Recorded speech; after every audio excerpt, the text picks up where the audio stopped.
Okay, and we're in. I always throw that timer in just to give some people some time to jump on.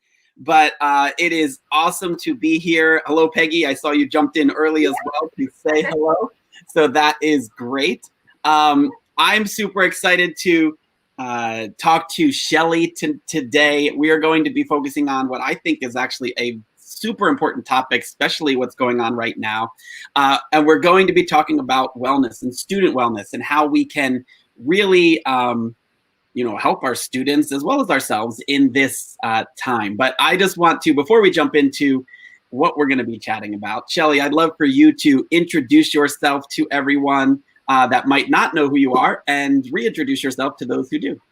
Well, hello, everyone. I'm so excited to be here with Chuck Paul. He's a delight, and I'm so glad he's starting this event.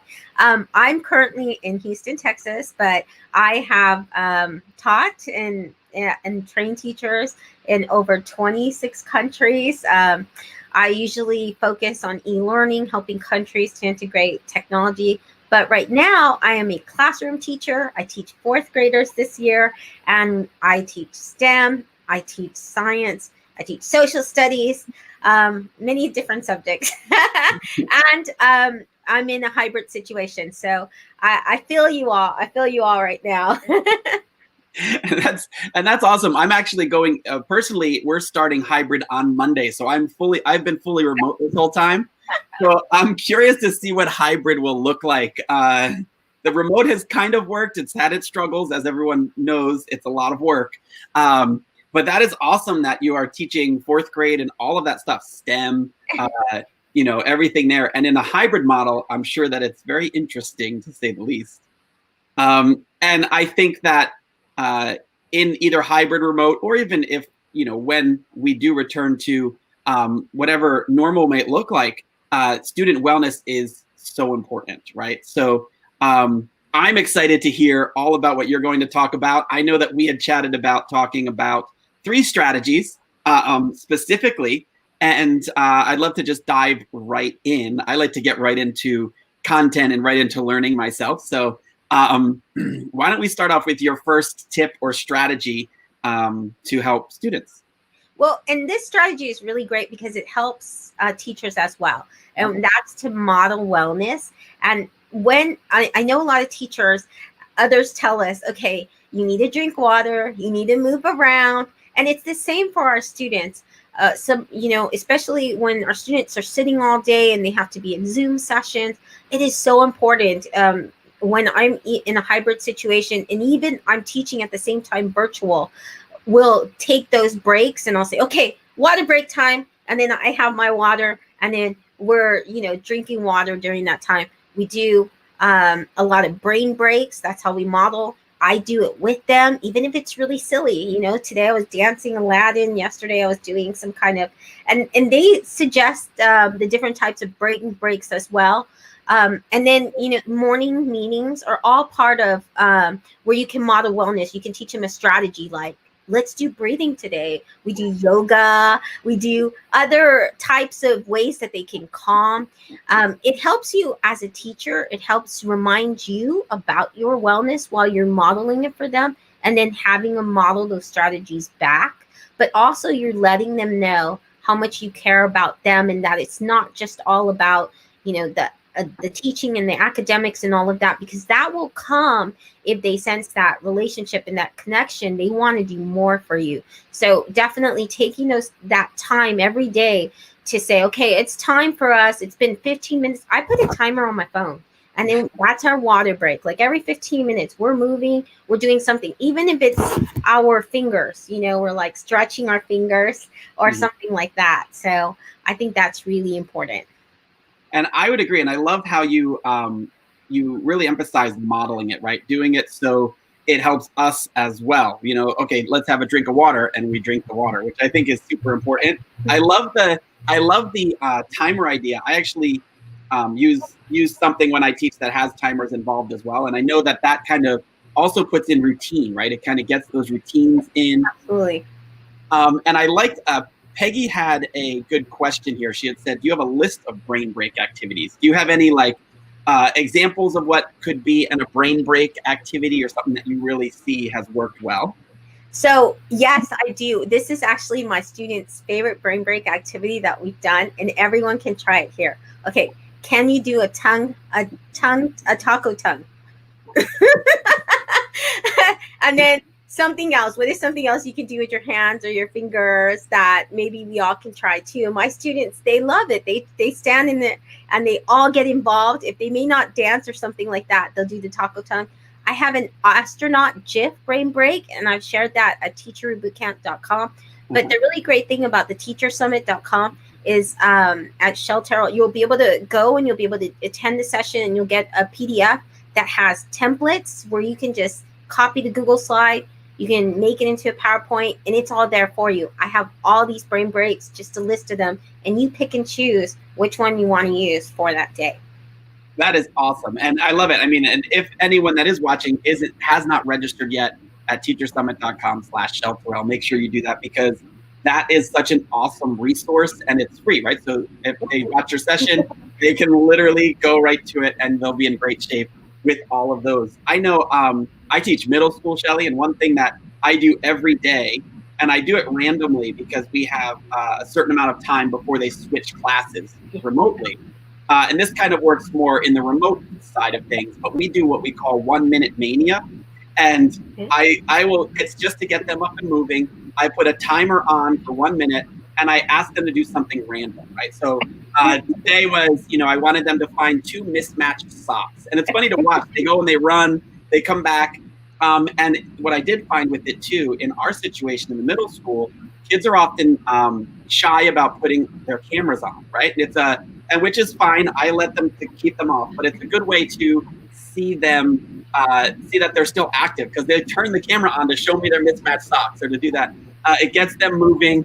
And that's just a simple one I know that I do for the middle school that they tend to like as well. I think it's so important to do these brain breaks, to do that. And I'm so thankful to you for offering that great resource at the summit as well. So that is awesome. Okay, so modeling wellness is one strategy. What would you say is another strong strategy for student wellness? Well, going along with that, relationships is definitely a student check-in, and we can do that right now. So a check-in, give me 5 is one that's very, very common. Some countries that may not work though, so just letting you know, 5 can be offensive, but you could say 3, 4, 2. You can also use it as a formative assessment. Basically, 5 is I'm doing awesome, I am great. Usually have an emoji with it. So if you want to do an emoji with it too, you want to send us an emoji of how you're feeling. You can even do, and I make it, it's not only how are you feeling that day. So 5, 4, 3, 2, 1 is 5, I'm awesome. 4 is I'm good. I'm doing pretty good, but maybe I'm not super excited like Miss Sanchez is what I always say. 3 is I'm okay. 2 and 1 are where you get to private chat with them, pull them aside and say, hey, what's going on? I see that you're sad, you're tired. And then you get to hear a lot of personal stories with them. I like the meme one. So today we had on a scale of guinea pig, which guinea pig were you? And kids love it. They're like, I'm 6, 7, 8, and 9. And then we talk about, well, how can you be 6, 7, 8, and 9? And we love that on a scale of baby Yoda. So all of those will let you know right away, who are the kids that maybe another, I'm very fortunate and my district have co-teachers. So one of us will be in charge of the chat and see that, and then they'll pull us, and have those chats with the kids. It makes such a big difference. I really like that too. From the middle school's perspective, the Baby Yoda thing, I think I'm going to try. For some reason, they love Baby Yoda, and it's been part of conversations randomly. But it's such a cool way to do a student check-in, because I think it will bring in that buy-in, right? So it'll really kind of get them to do that. And I think often, especially in a remote or hybrid setting that we're currently in, I think it's tough for the kids to open up, right? So to find some ways to give them the pathway to do that is crucial. And I absolutely love how you have kind of developed it in that way. Now we have some interesting questions here. This one hopes you've seen the Mood Meter app, which one learns strategies to regulate emotions. That's kind of cool. I haven't seen that one, but I will definitely check it out. Yeah, me too. That sounds exciting. Yeah. the shark breath names at all. And here's a question for you, though. Do you have suggestions for coming back from a tough chat? In other words, like, what do you do with kids that get stuck in the vent? I know I have dealt with that, Shelly, but I'm curious what you think about that. What do you do when you come back from a tough chat? So a lot of times it's hard to wrap that up and say, okay, well, now we got to move on to the next item or the agenda, because back to back you have a lot of things or another class coming in. And so one way you can do that is have like a exit ticket or a way that they have a writing time and say, okay, we're going to take that journal that you have for the day. I completely believe in all grade levels, even as kindergarten and first, and I've taught multiple grade levels. They can have a drawing journal or something, but always having that journal that they can go into and saying, look, acknowledging, I know we all have strong feelings. I wish we could we'll revisit this, letting them know it's important enough to revisit, but say, look, we have to go on, or so what we're going to do is I want you to put that emotions and everything you have with that and write it in words or draw it. If you can't feel like you write it, make a rap, make a song. And I've seen students, fifth graders, middle school, they'll make a rap about it. They'll do a poem, and the next day they'll come in and say, can I share this? And it's amazing, make an art piece about it. But it give them, and that's wellness as well, because part of those coping strategies is what it is that they can find, and that's going to help them in their adult life as well. So having something like that, a journal, and letting it be free reign, not just saying they only have to write, but saying they can draw, they can do what it is that helps them get all of that out in a positive way and do something beautiful with it, I think is, and then letting them know we're going to revisit it, and they can share if they want to, but that journal is not graded. That's an important point. That journal is just for them, and maybe you can check it, just to make, but so they know that someone's listening and reading. But or if it's a blog, it could be the blog that they do and set it to private. Yeah, and I think that's smart to kind of let them get those feelings out in a creative way. Could really work well. And I think that also works well. I know we had a question that said, what strategies do you have for teachers and staff members? And I think some of these can work that way, because right now, with all of the overwhelm and stress that many teachers and staff members are having, it's very difficult. I know for myself as a teacher, people will tell me, well, you have to take time for you. And I kind of think sometimes, well, I don't have time to do that. So what can I do? But do you have any I have one quick strategy that I'll share that I personally do. So for Ben, just being a teacher myself who's a little bit overwhelmed right now, I force myself, regardless of anything, to close my computers. And it's a little bit late. Maybe it's not late for some people, but at 6:30, I close my computer from any schoolwork every night, and I just spend 2 hours with my wife and my dog, and I don't do anything else, right? And what I found is that, yes, the papers are there when I get back to grade, or things like that are still there, but the world hasn't ended, right? It's still going to be there when I get there. So I figure I take 2 hours or longer if I can, but I dedicate every day. So I look forward to that. It's something that I think, all right, at 6:30, I have my 2 hour time or more, but 6:30, I'm ready to go. So that's something that I do, works for me. But do you have any quick ones, Shelly, for teachers or staff members? So what I would suggest is definitely have a shutting down closing time. And I've had to tell myself that. Sometimes I put Post-it notes up that say, nothing's gonna, fall apart. The world's not gonna fall apart because you are not answering your email or planning this lesson. It's gonna be fine. So I usually have one that says it's gonna be fine, okay? To let you know about, to let myself know, because sometimes I think the world's gonna fall apart, literally, if I don't do something. So I've had to put those. What I would suggest too is there's a lot of stress going on, letting go, stepping away, especially if you get, right now, parents are letting their stress out, and because people don't have outlets to lead stress. So just that general idea, it is a stressful situation and people are letting out their stress in different ways. It's not attacking at all. It's just, and sometimes we got to step back and then just kind of breathe and let it go. And then I wish more staff would do like group things where we say, okay, instead of our meeting today, why don't we just go ahead and we're just going to all together do a distance walk. We're going to go outside and we're all just going to walk it off or stretch or something and offer something else like that. So that way the staff, it's acknowledging that everybody's having these tough situations that sometimes there's really just no answers for, but also it's giving everyone a time to just kind of together, walk it off and do something that's moving and is actually, proven for wellness. So.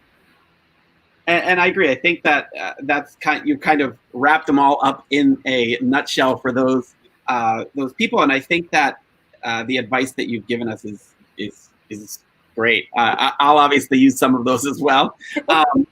But I know so far we've talked about modeling wellness, right? So that strategy to kind of really give our students the visual representation of what it means to kind of do that. Our student check-ins, which I think I love the Baby Yoda thing. But what would you say is your third strategy that we'll chat about tonight for students and helping them with their wellness? Give students rein. And I actually wrote about that in one of my books, the 30 Goals Challenge. And what it means is literally your students start running the classroom at some point. I have jobs for everything, because at first, there's a hiring. We couldn't get enough. So I was on my own for a while and it was crazy. So I said, you know what? I'm not going to go crazy. My students can do this.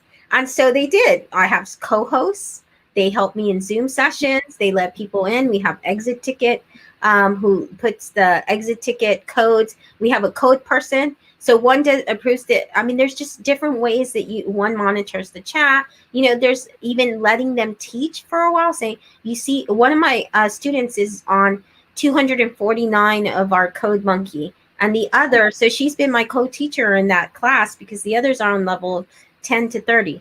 So she jumps in, she helps them in breakout rooms, and just letting some of that go and trusting your students. In the hybrid situation, I have like 5 jobs. One's a board manager, and they're the only ones who handle that day. I have a cleaner that makes sure the clean list is. We have a morning meeting leader. We just have, and the students love it. They really excel.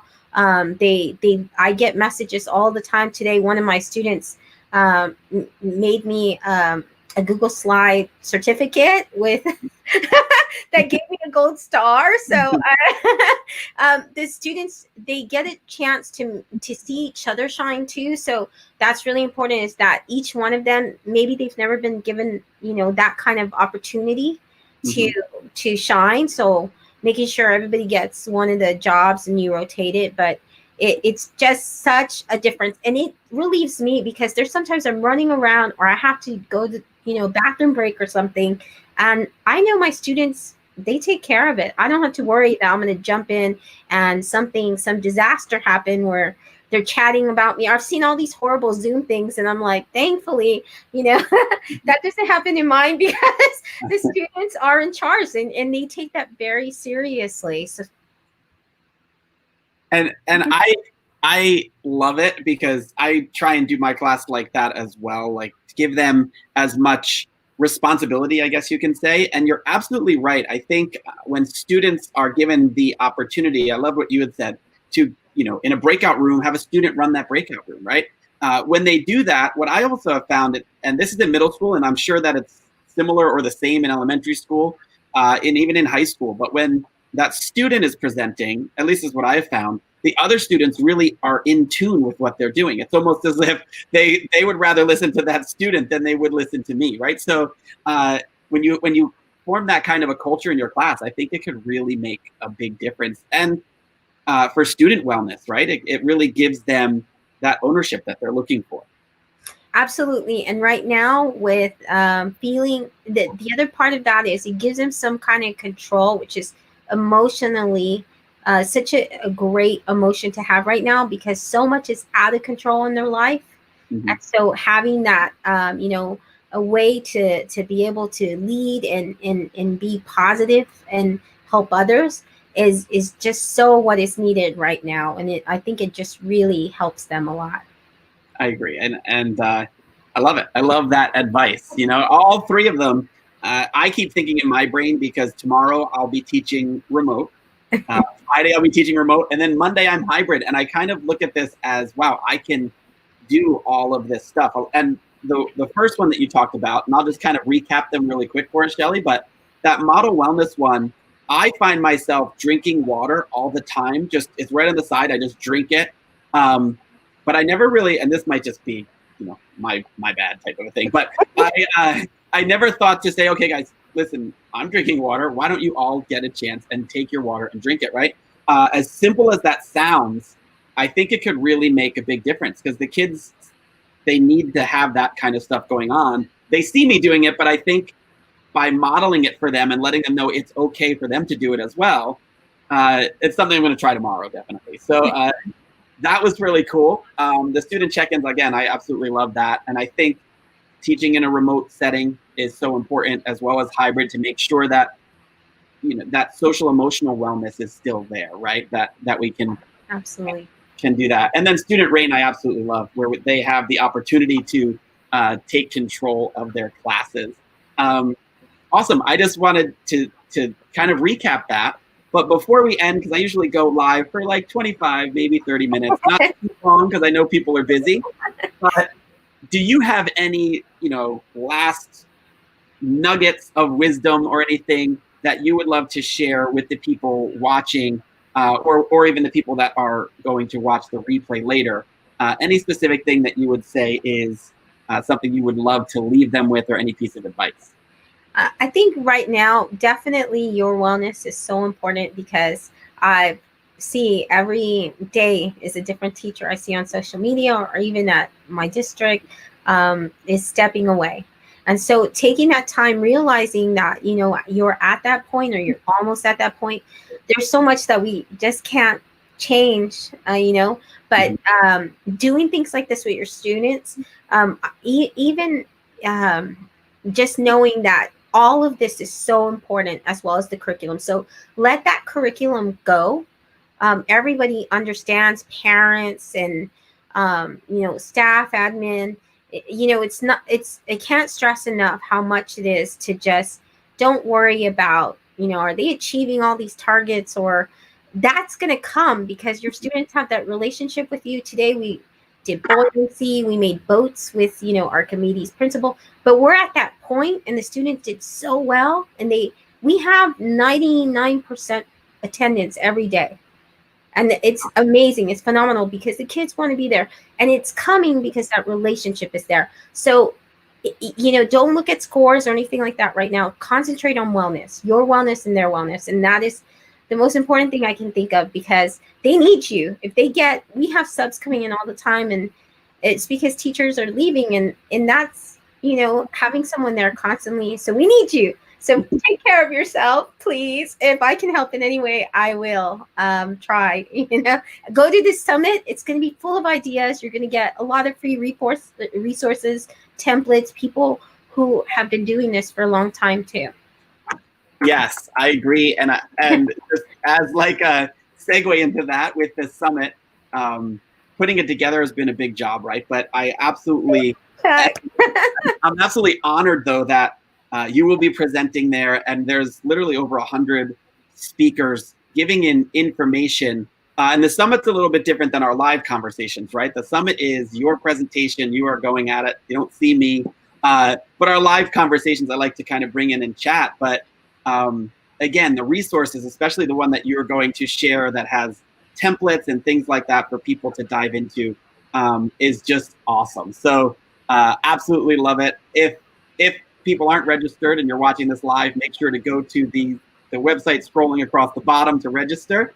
If you're watching this in a replay and you're watching it, and you have already registered and you went through the summit, I hope that you enjoyed it. But I'm super excited. It starts in a couple of days. But yeah, Shelly, I'm just overjoyed that you are presenting this year. And I just want to say thank you personally. Thank you for inviting me and putting this together. I know from, hosting and organizing conferences, it's an enormous. So thank you so much. And then teaching as well. Oh, that's amazing. You're amazing. Yeah, it should be fun. I hope it's great. And I hope everyone comes into your session when you're presenting, because it is fantastic. I've been blessed to have seen it already. So I'm excited for people to dive in. All right, great. If you have anything else you want to say, let me know. Otherwise, we're going to wrap it up. Yeah, and as your exit ticket, you can give us either an emoji that expresses how you feel about, now that you've heard our conversation, expresses your excitement about the teacher summit. Yeah, Okay, give us that's your emoji. exit ticket emoji that expresses, how you feel about the teacher summit. Or you can give us 5, 4, 3, 2, 1, 5, being super excited, and hopefully no twos or ones. Yeah, exactly. No twos or ones. I love it. Cool. And I see Ben had a question. What are the dates? The dates are actually October 19th to the 23rd. It's completely free for those 5 days. So you can jump in and register below. And the way that we have it running also is that sessions are open each day for 24 hours, 24-hour period. So they're not specific times. That way you can jump on after work or anything that you want to kind of dive on those, which would be great. Wash hands. I like that one. A lot of these. Fist to 5. Love it. Yeah. 5. We're getting a lot of 5s there. So good vibes. Love that. And Carrie, one quick question. Do we get certificates used towards our professional development and learning? Anyone that does the all access pass does have the opportunity to do that, because you can go in and the sessions are broken down hourly. So it automatically gives you the hour for whichever sessions you dive into. And we're currently playing around with these sessions for the daily as well. So I will let you know about that. But any all access pass members can get professional development certificates of completion at any time. So that's kind of how that works. And I think this has been awesome, Shelly. I just want to say thank you one more time. And I'm excited for your session. Thank you. It was great talking with you. You too. All right. We'll end it now, and I will see you all in the summit.